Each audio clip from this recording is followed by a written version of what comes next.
गुजरांवाला के जिले इंतजामिया के साथ जलसे की इजाज़त के लिए मुआहदे की खिलाफ वर्जी का मामला। गुजरांवाला में 16 अक्टूबर को पीजीएम जलसे के मुंतजमीन के खिलाफ थाना सिविल लाइन में मुकदमा दर्ज।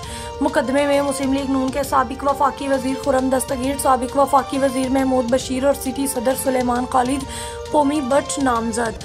मुकदमे में साबिक वफाकी वज़रा के अलावा 100 से ज़ायद नामालूम अफराद शामिल।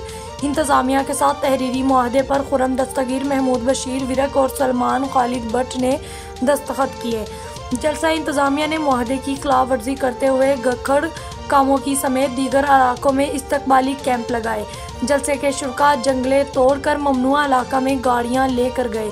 जलसे से सजा याफ्ता अफराद ने भी खिताब किया। हुकूमत और हुकूमती अदारों के खिलाफ तकारीर और नारेबाजी भी की गई। जलसा गाह में बड़े स्पीकर लगाकर एम्पलीफायर एक्ट की खिलाफ वर्जी भी की गई।